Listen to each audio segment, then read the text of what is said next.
Hello everyone and welcome to this video. Now today I am really pleased to be joined by a very special guest. I've got the wonderful Richard McCook how are you doing, Richard? I'm doing well, Ross. How are you? And it's great to be on your channel. Yeah, fantastic. You're like the first guest I've had on, I think, in certainly many years. So yeah, like great to get like a collaboration video going. So yeah, me and Richard are probably both what you would describe as kind of chart geeks or chart connoisseurs, like rather nice. Like we're both very interested in sort of where certain songs got to chart wise that. So we came up like with a video idea, which would be to look at 10 songs each, which we thought like underperformed like on like the UK charts. So for me, kind of things what I was thinking about was like the quality like of the song has to be like a good quality song. Also, like the artist's chart performance, like up to like that point, like in time, like like if they'd had kind of hits like up to that point. So I've got very few like debut singles like on like this list that all kind of slightly further into like an artist's like career, like where they've kind of built up like a track record. And also like the musical context, like off like the time, like as well, like what other songs like were popular, what styles and sounds like were like popular. So what kind of things like were you thinking like about Richard? Well, the first thing was that they had to have at least one big hit before this Mm. song was released. And I've got one band that only had the one hit, but still it was a massive hit. And that was really it. Obviously, the quality has to be good for it to get into my top 10, or Mm. it wouldn't have got in. And those are really the only two I looked at. Yeah, fantastic. So, do you want to start us off with your first choice? Okay. I've not ranked mine, but I believe you have. So we'll just Well, run through it. Yeah. we'll just run through it. Like my number one is my number one choice, and any other nine, or they can go in any order. But this would be my number 10 anyway. So 9 to 2, any order. And I'm going for what I said was they only had one hit before this, but it was a number two hit. Then they had a number 30 hit. But this is the Bangles and Going Down to Liverpool. Now, this was actually released before Manic Monday, and it got to number 79. So I'm not counting that, but it was reissued. I've got the both of them after If She Knew What She Wants, which was a single after Manic Monday, and it only got to number 56 in 1986. And this is a brilliant song. It's a Katrina and the Waves song, and I'll tell you, her version's great as well, although it was never a single. And I remember this actually on our local pub's jukebox way back in the day, and I was playing it an awful lot. And if you talk about any Bangles fan, I don't know if you're a fan of the Bangles or not. I think you'd actually like the first album, Ross. Yeah, this is one of the best, even though it is a cover version, and I think it deserved better than the number 56 it eventually got to in 1986. Excellent choice. Yeah, I can't say I know many Bangles songs apart from like the obvious like hits like Manic Monday and like whatnot. But I do like I think I should probably give them a try. So like at least get like a hits compilation like or like something like off there's all like the first album, like you say. The Yeah. first album, the first album, honestly, it's the more rocky, more garagey, more 60s Okay. type sound, and I think you would really enjoy it. Excellent, excellent. Well, I'll keep that one definitely like in mind. So yeah, my first choice is by Squeeze. It's Tempted. I'm going for here, 1981.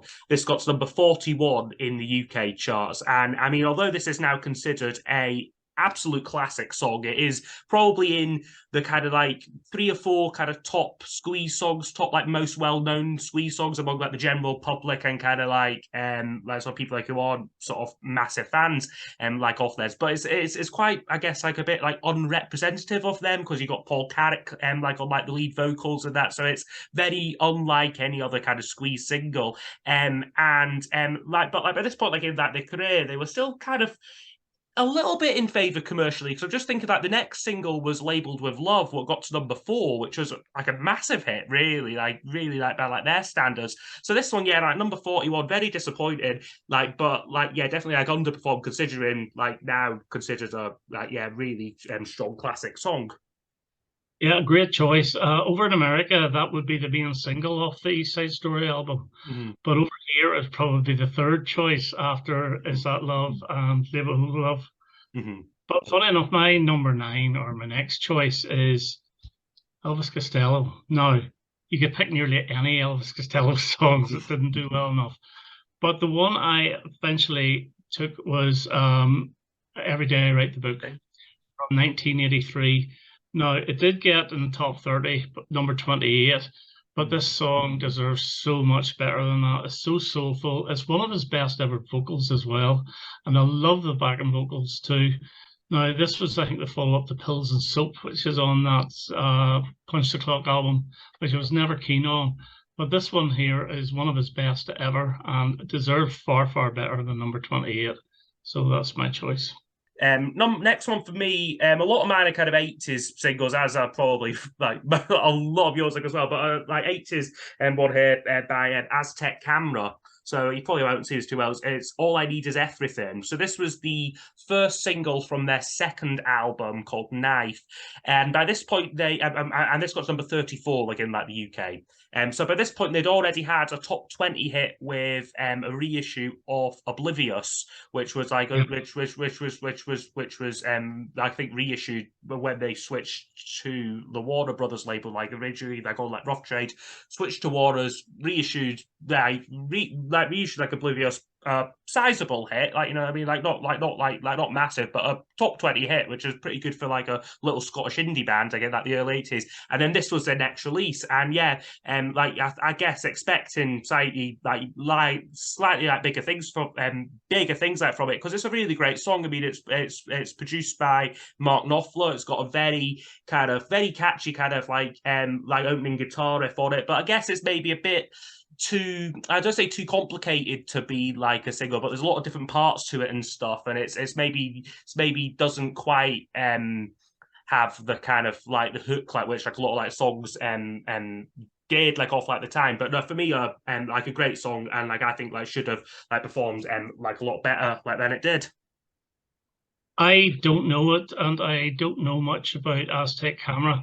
I lived through the 80s, and I heard of Aztec Camera. I know the Oblivious song, but the band really passed me by. So they did. So I couldn't tell you anything about them at all, apart from Oblivious. That's it. Well, definitely for you. I know you gave me like the Bangles recommendation, but I would say definitely check out Highland Hard Rain, the debut Aztec Camera album. Like that's brilliant. Like Nice, really good as well, but definitely like the debut like is easily like the strongest one. Like Highland Hard Rain.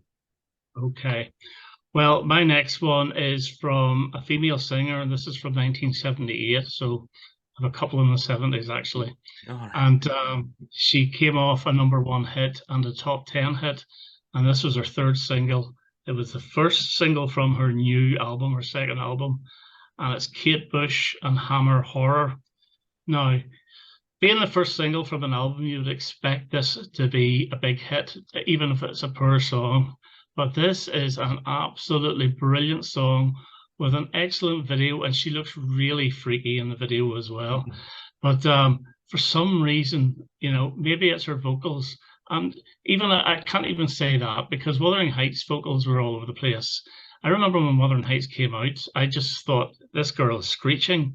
But within about 2 weeks of hearing the single, I fell in love with it. And I'll still say it's the best single ever released by anybody on this planet. But what this here, Hammer Horror, is such a great song. Maybe not quite as catchy as the follow-up, which I'm not as keen on, which is Wow. Now, so it's got a big catchy chorus, but this is the better song. And for some reason, it only reached number 44 in the charts. And this is after 2 top 10 hits, 1 #1. So Kate Bush, Hammer Horror gets in. Yeah, I can't say I'm too familiar like with like early Kate Bush. Like, I think I've got some like the albums, but like again, like is that on like the like what's her greatest hits called, like the complete story? Like, is it on that or no, it didn't make it on that. It's on the Lionheart or second album. The first album was The Kick Inside, the second one Lionheart. Right. So but it deserved far better than what it got. And again, it didn't get on the whole story. And another Kate Bush one I could have said was December Will Be Magic Again, which just managed to scrape the top 30 and 19. This is coming after Breathing and Army Dreamers, but for some reason nobody wanted it. No, real shame that. Yeah, absolutely. So my next one is possibly the one that you might be choosing towards the end of. I've just kind of thrown it in. It might not be, I don't know, but it's Heroes. by David Bowie. I'm not sure if this one, but yeah, this got to number 24 in 1977. So this is actually like the highest charting single. Like I'm included like on like my list, 24, and a bit of like a rare flop for him, like because kind of like he'd always, I guess, consistently had kind of at least like top 10 hits, like right throughout most of like the 70s. And even with things like Sound and Vision, Golden Years, like kind of like the slightly, like the stuff like the kind of like the non-glam singles, like he was still having kind of big hits with. But this one, yeah, I think was maybe just a bit too ahead of its time. I think, like, 77, you're still very much in that kind of like the punk era. Whereas I think if this had come out, say, 79 or 80, I think would have been a bigger hit. I think that would have slotted in a lot more. But no, it's like, I mean, like, it's a great song. It's my favorite Bowie track. But yeah, and I think 24, like what got to, although I think it did, like after his death, I think it did reach a new height of like number 12. So got some kind of justice there. But yeah, at the time, like a massive flop. So yeah, but Heroes would be my next one. Well, I'm not going to say very much about that because I'll be coming to that later. Okay. But my next one is another female. Oh my goodness, I've got quite a few female singers here. And she did have a top 10 hit, and she had some minor hits. And this is from 1980, and I don't know if you know anything much about this girl. This is Joan Armatrading, and the song is Rosie. And it was a number 49 hit in 1980. Now, this is absolutely brilliant. It does have a reggae feel to it, but it's so catchy. It's catchy as hell. And the subject matter is a little bit like the Kinks' Lola with the cross-dressing and all the rest of it. So Rosie is actually a fella. And for some reason, it didn't do too well. Her singles tended to sort of go around the 30 to 35 mark. She did have a couple of hits. Love and Affection, which you will know if you heard it, was a top 10 hit in 76. And then she had a big hit in 83 with Drop the Pilot. It's just hit number 11.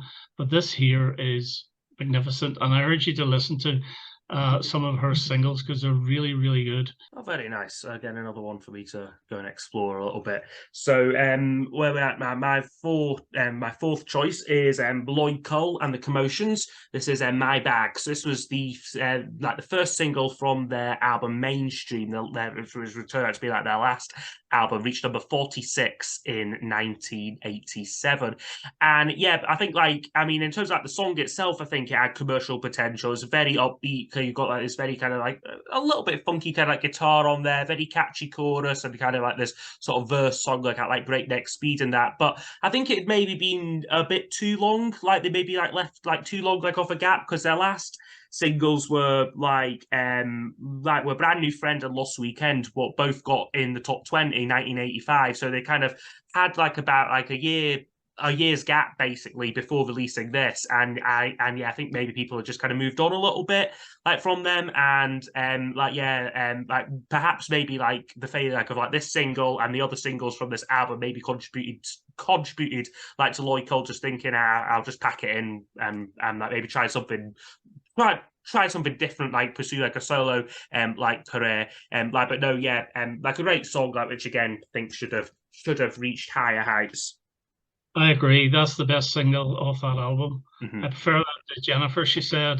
And I think there was another single as well, but I can't remember the name of it. From the Hip, I think it was.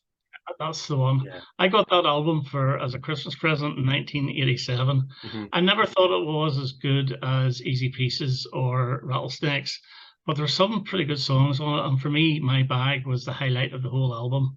Never bought the single, only had the album. Mm-hmm. Yeah, no, I'm not much the same. It's definitely, in terms of the album, it is a big step down from the first two, but a great single. And I also really like Jennifer. She said, not a big fan of From the Hip, but certainly those two I think could have were kind of battling out a little bit to get a place on this list. So yeah. Mm-hmm. Right, my next one, the record company have really plugged this because it came out in 1980 and it failed the chart. This is before this band, not female band, had success. And then whenever they did have success in 81, they put it out again and it failed the chart. And then they put it out again in 1982 and it finally got to number 48 in the charts. And this is Toya. Toya the band, not the singer. Okay. She actually only went solo in '83, and this is Aya, and this is like a new wave stroke, almost synth heavy classic with a brilliant chorus. It's from her new Meaning album in 1980, and I don't understand why it didn't chart first time round. It didn't chart second time round, but third time round they put a new sleeve on it. I've got the two of them as well, and I finally got into the top 50, number 48. It is so catchy. Now, I love a catchy single. You probably know that.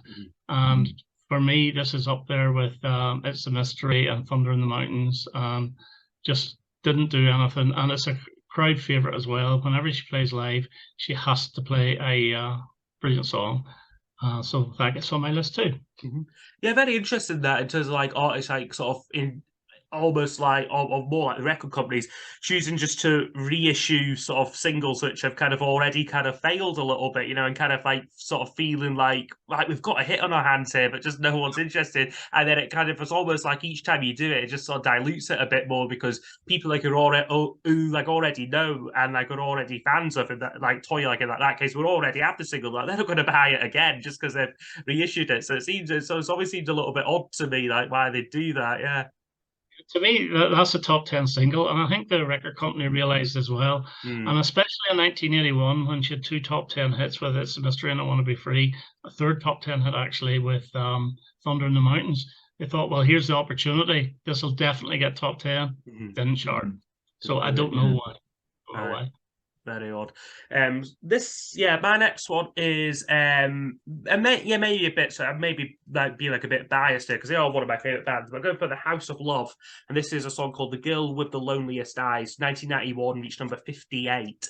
And by this point, the House of Love had already had a bit of a commercial breakthrough, like the hit "Shine On," which is I think like the song which that got top 20, and then this was essentially like their like next release kind of thing. And apparently the band insists that this was kind of they were sabotaged a bit by like their own record label. Apparently, like they had like there were pre-orders of this for around 20,000. Like pre-orders, like but like there were some distribution issues with it actually getting to like the record shops, like so like the sales like wouldn't be counted like until it actually got into the hands like of like the customer like in like those days, like so like I said, like like only reached number 58, like even though it had like all like these pre-orders like apparently. But I think a really great song, really beautiful, it's so atmospheric and just a very soft and gentle track. So I suppose that maybe like sort of like you could say, oh, it's not particularly poppy, is it?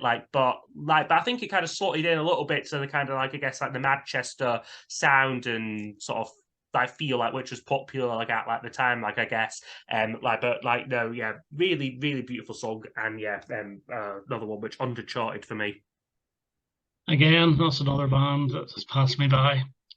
The only thing I know about the House of Love is I bought a House Spartans single way back in the day, Five Get Overexcited, and there was no picture sleeve on it.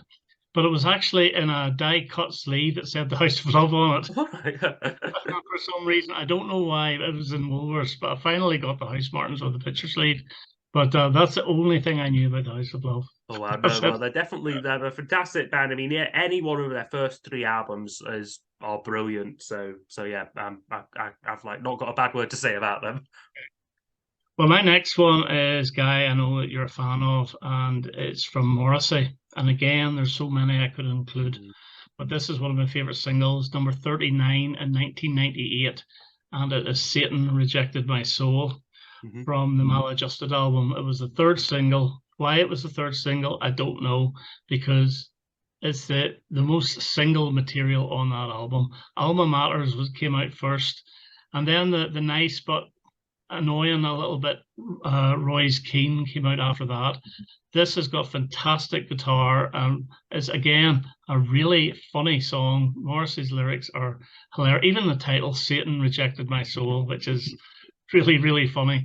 It's on the Island label as well. It's actually quite difficult to find these days. But I don't understand why this didn't do as well. Maybe Morrissey just wasn't quite as popular as he was, because the previous album, Southpaw Grammar, which is a bit of a handful really to listen to, but it's not a bad album, but I think he lost a lot of fans in that, and he didn't really improve too much with Maladjusted. But to me, this is the best song off that album, as well as the best song. If it was on the Southpaw Grammar, it would be the best as well. So that's my other choice, number 39 in 1998. 39, yeah, because it's very interesting to see. I mean, because after that album, he kind of took kind of 5 years off, but then came Yes. back with huge hits like on like You Were Like the Quarry, like songs which like were like competing like with like kind of like yeah, they were all like top five hits, like First of the Gang to Die, like Irish English also. I guess yeah, it's one of those things. I guess he just had a kind of bit of a commercial lull at that point, but then came back with like a vengeance. Yeah. Okay, my next choice is by XTC. So I guess among their fans, they are probably the king of underperforming singles. But in many cases, I can see why, because some of the singles are not particularly commercial. But this is one which I think is not one of my favorite like XTC songs, but it's a track I think could have been a hit. So it's Wonderland, 1983, and this one failed to chart. So this was didn't chart at all. But I think is quite commercial sounding. It's very synth driven. This one here, it reminds me a lot of the Style Council's Long Hot Summer. In like it's got like a very kind of like it's got like a kind of synth bass line. And like I was looking at like the dates. This one came out in June '83, and then Long Hot Summer came out in August '83, and of course was a massive hit. So like yeah, but like certainly I think like yeah, like Unformed, like in the sense I think it fitted in like with like the time like what was going on like musically, but yeah, like XTC I think by this point had a couple of kind of big flops as well, like the kind of like the hit making days like were over like a little bit, like but a song which yeah I think like fitted in like with like the time, but just yeah failed to capture people's imagination. I agree. It did fit in. 1983 was a long, hot summer. Mm-hmm. And there's certain songs that always remind me of 1983, and that's actually one of them, along with Wham's Club Tropicana and Long Hot Summer and David Bowie's Let's Dance or China Girl as well. Right, my next one, and it's a band you've already shown, but it's a different song, and it is Squeeze, Pulling Muscles from the Shell from 1980. Now, this, I could nearly have picked Another Nail in My Heart, which got to number 15, which deserved to be top 5. This one only got to number 44, and it's my second favourite Squeeze single. They play it every time they're in concert. It's got great guitar work again from Glenn Tilbrook. The piano work from Jules Holland is fantastic. And the chorus is it's brilliant. It's absolutely brilliant. And it's from my favourite Squeeze album as well, Archie Bargy. And why this didn't do so well, I just don't understand, because to me, this is a real... the songwriting had got better than on the Cool for Cats album. So this, for me, kicks Up the Junction, Cool for Cats into touch, really. Songwriting is improved so much, but it only got to number 44. So that's Squeeze, Pulling Muscles from the Shell. Yeah, no, very good. Yeah, I mean, Squeeze, I've got a lot of underperforming singles, that one. And like I said, like I almost had Another Nail, like in like my heart, like on like my list. But again, I thought, actually, yeah, 15, like not too bad. But like you say, should have been top 5. Yeah, absolutely. Like absolutely. So my next one is by Talking Heads. It is This Must Be the Place, another one from 1983. This one got to number 51 in the UK. So by this point, Talking Heads had already had a bit of commercial success again, like the UK Once in a Lifetime top 20 hit. And this one is arguably like even more commercial like than that song. That song's got a bit of an oddball feel to it, but this one here is just again, it's very synth driven. This one here, a bit like the XTC one, very catchy kind of synth hook to it. And lyrically, it's just a really very tender love song, basically. Like, but yeah, like just such a shame that it wasn't that, like, it didn't like take off. Maybe I guess trying to think of reasons why. Maybe because it doesn't really have a chorus, like, it's not got the kind of like one line or kind of couple of lines which kind of like keep coming back to. It's much more kind of free flowing, like lyrically. So I guess that's maybe it, and it's maybe a bit too, a bit too gentle, being a bit cruel, because a lot of ballads become big singles and that. Like, but yeah, just one which I like always thought like underperformed, especially then considering like the next album had a couple of really big hits like Road to Nowhere and And She Was. Again, both of those big top 20 hits, but this one, yeah, just failed, again, to capture people's imagination. Great choice, great album as well. Well, my number 3, and this is from a band that had 9 number 1 hits, and this is, you know who I'm talking about, and this is ABBA and The Day Before You Came, Yes, yes. which was number 35 hit in 1982. Now, they were on their way down because the previous single off The Visitors, Head Over Heels, didn't do too well, number 25. But this is so different. They'd never done anything like this. And I think this is actually a masterpiece of a single. And it's a shame it's not on ABBA Gold, because then it would have had far more exposure. It was shoved onto more ABBA Gold. Now, also, don't forget, Blancmange covered this and had a top 30 hit with it. And Tanita Tikaram actually covered it on her 1997 album, the Cappuccino Songs. So it's a well-respected song, and I love the keyboard on it. The backing vocals are magnificent.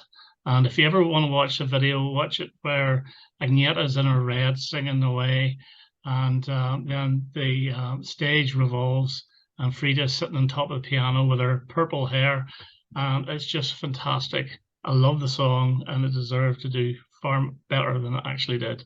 So that's the ABBA, The Day Before You Came. Okay, so for my next choice, I'm going for a single by the Colourfield. This is Things Could Be Beautiful, a non-album single, standalone single. Could have been like if I was doing a follow-up to you and Rob Walker's wonderful video like on standalone singles. This is one what I would definitely have picked. This reached number 83 in the UK in 1985, and this is a brilliant song. It's so catchy, really bright, and kind of just for full-on sound. This is glorious. This was Teddy Hall's third band, so after the huge commercial success like the Specials and Fun Boy 3, he formed the Colourfield.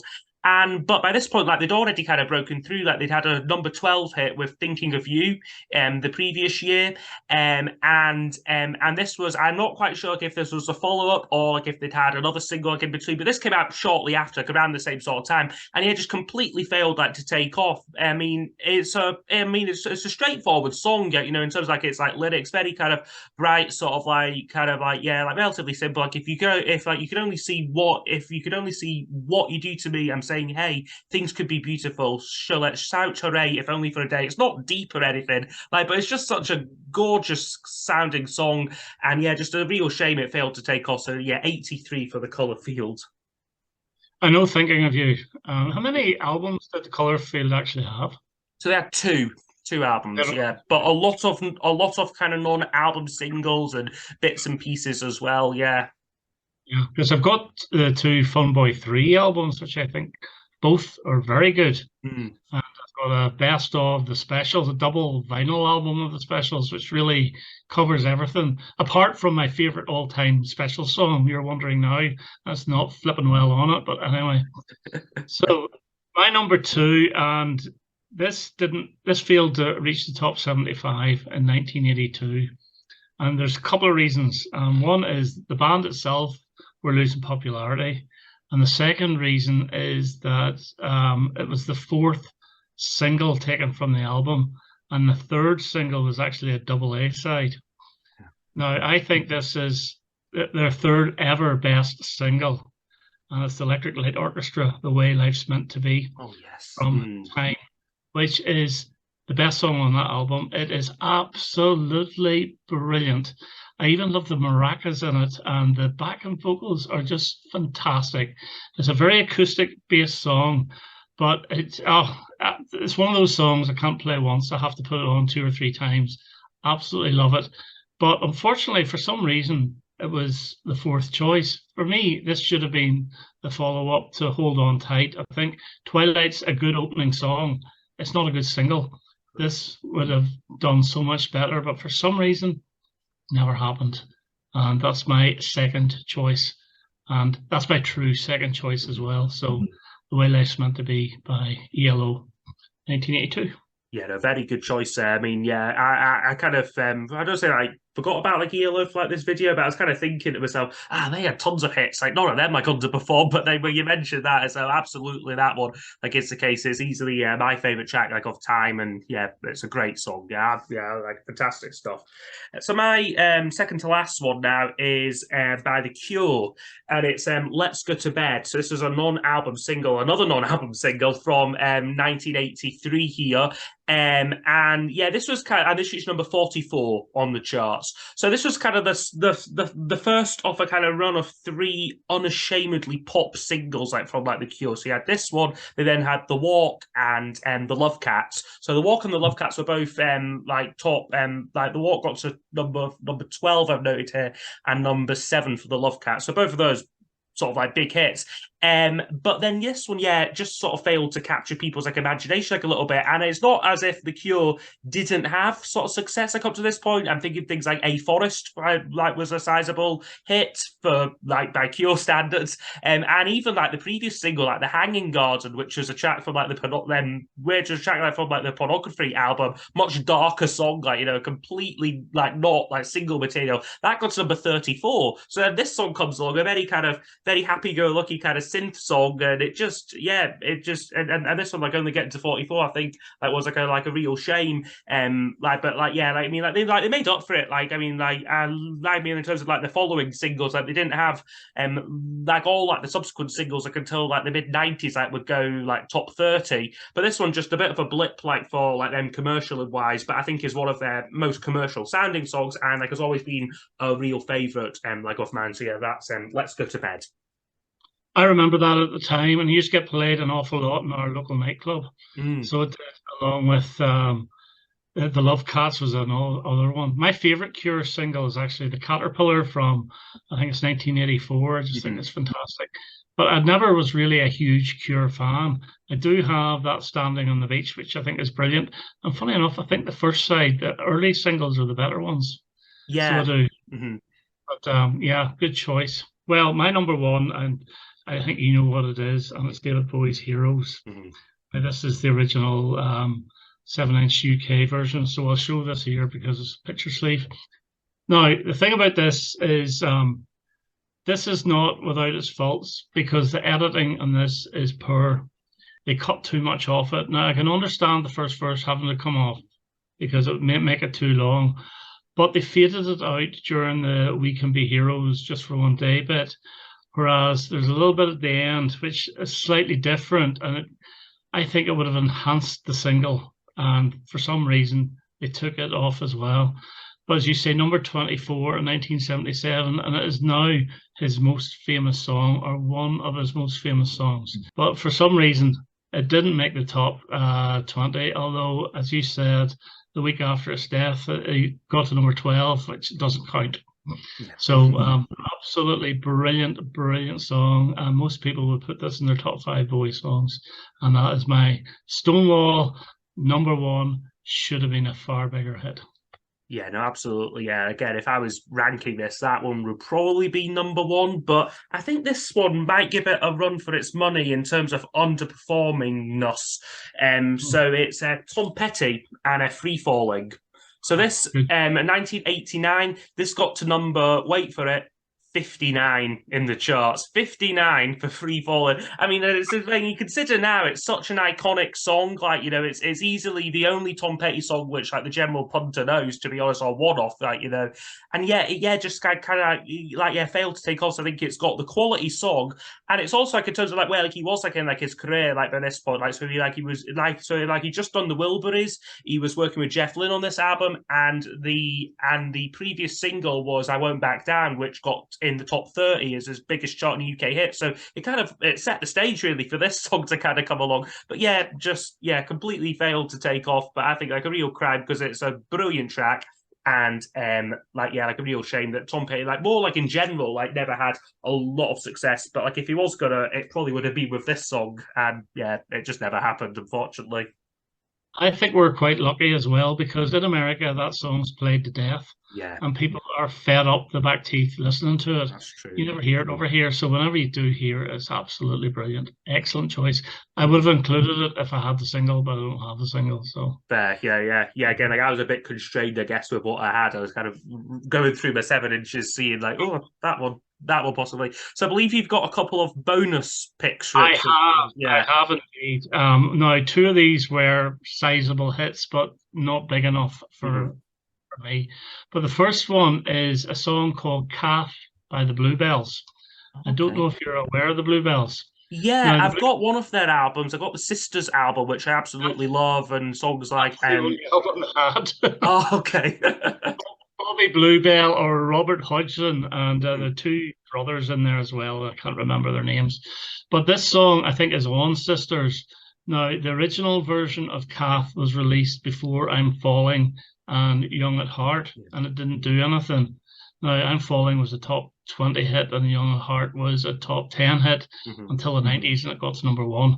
But this was the follow-up to Young at Heart, and it's a remix version of the song Kath, and it's far, far better. And to me, this is the best of those three big hit singles, or the two big hit singles.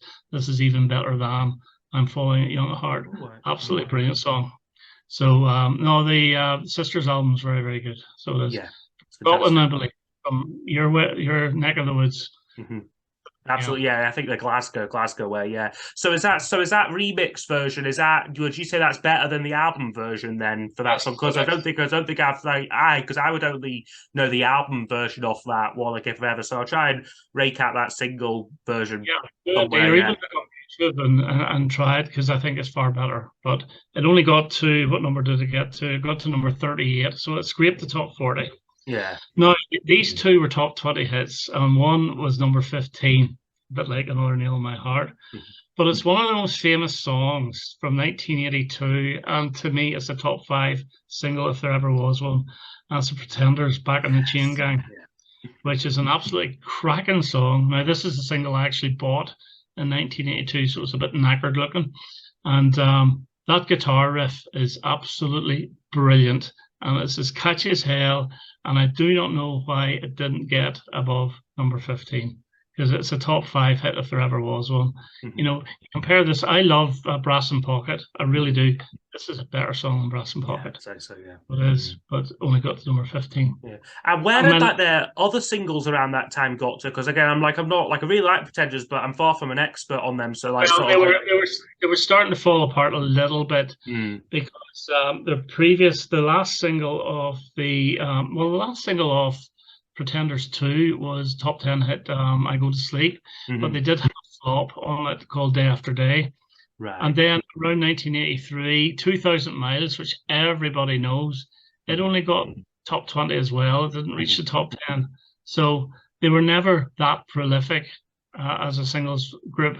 And don't get me wrong, and Him to Her were the two that really got them back in the top 10 again in 1986. But to me, that one is the best of the lot. Yeah, absolutely. I'd agree there. And the last one I have is a band that you love. And they were great in 1983 singles-wise. They were great in 1984 singles-wise with a decent album. They were good in 1985, although you would argue they were great. Then in 1986, they turned to shit. Excuse me for saying that on your channel. But they came back with an absolute blinding single in 1987, and it only got to number 20, and it's the Style Council Wanted, which is an absolutely fantastic single. Now, coming off the heels of Waiting, the most boring Style Council single ever, and it didn't matter, the biggest yawn-a-thon you would ever have, and that horrible Orange album, which, sorry, Rob Walker, you know it's rubbish, and stop pretending it isn't. Everybody knows it's rubbish. But this, to me, is a fantastic standalone single, and it's a pity it didn't get higher than 20. But I think the damage was done with the Style Council, and people were no longer interested, because the next album did nothing, and it was really good, Confessions of a Pop Group, and a couple of really good singles off it as well. But this one, for me, is up there with the Style Council's best singles, Wanted. Yeah, absolutely. Like I had, How She Threw It All Away was one which I was considering. A brilliant song, but again, I think, like as you said, the damage had been done, and I guess there was kind of just the interest had completely petered out. So that's been really fun, like a really fun video there, like Richard. Really enjoyed it. So it's a pleasure having you on my channel. Great to be here. Thank you for having me. I really enjoyed it myself. Excellent stuff. So excellent stuff. So I hope you've enjoyed the video. Let me know if there's any sort of requests for future videos again, the future, and I'll see you all next time. So goodbye for me. That's goodbye for me. Bye. Cheers.